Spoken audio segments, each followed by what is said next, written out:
Hola amigos, bienvenidos a Zona Disc Golf.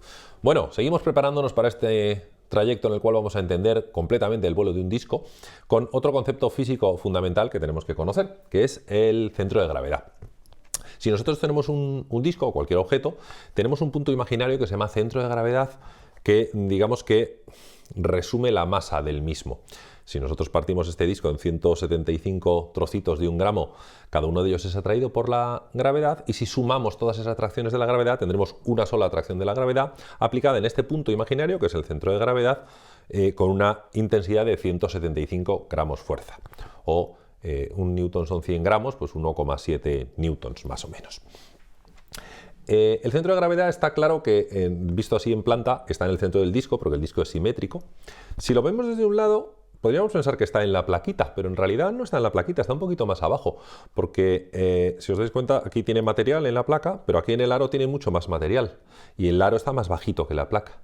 Entonces, en realidad, el centro de gravedad está en un punto aquí en el aire, no está ni siquiera en el disco, está en el aire aquí debajo. Es fácil de entender cuando nosotros intentamos mantener el equilibrio del disco. Si lo mantenemos así, ponemos el dedo, es fácil, porque el centro de gravedad está más abajo del fulcro, del punto de apoyo, con lo cual cualquier alteración que yo le haga se autoestabiliza, el disco se introduce un momento en dirección contraria, con lo cual trata de estar siempre en equilibrio, es un tententieso.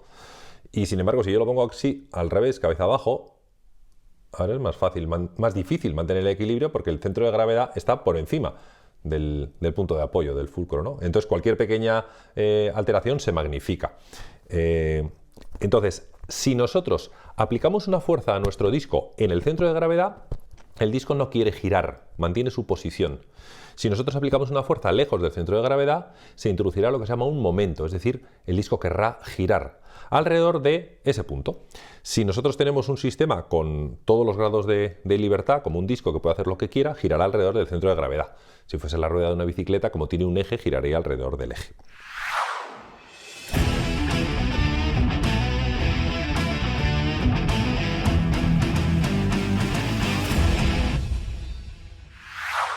Bueno, ¿y esto qué importancia tiene?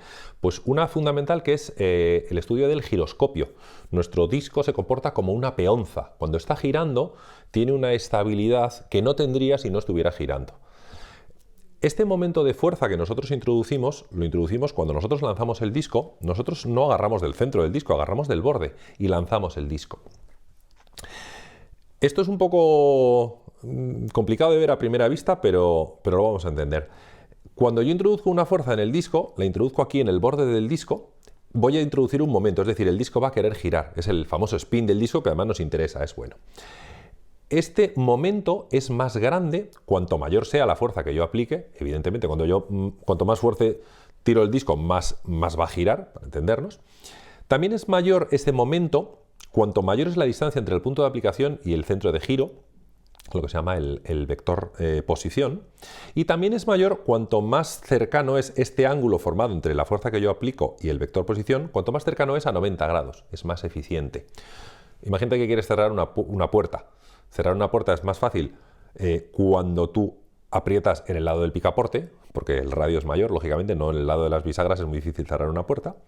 Cuanto mayor es cuando el ángulo se parece más a 90 grados, tú aprietas recto al picaporte, no en dirección a las bisagras, y lógicamente lo cierras más fácilmente cuanto más fuerte aprietas. Todos estos tres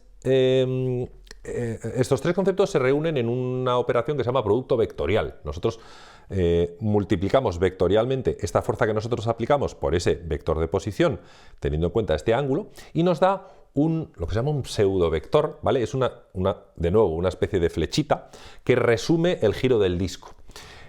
Saldría del centro de gravedad, tendría una longitud tal como ese producto vectorial que ya hemos visto, y luego sería perpendicular al plano del disco.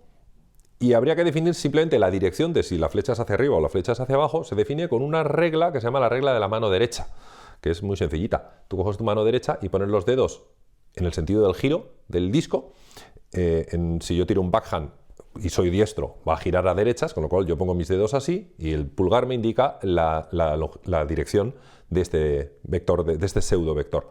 Entonces el momento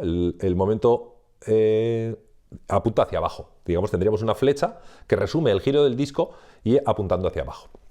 No tiene mayor importancia lo de mano derecha o mano izquierda. Si hiciéramos todas las operaciones con la supuesta regla de la mano izquierda, saldría el mismo resultado. Lo importante es aplicar siempre la mano derecha o siempre la mano izquierda. Por convención aplicamos la mano derecha.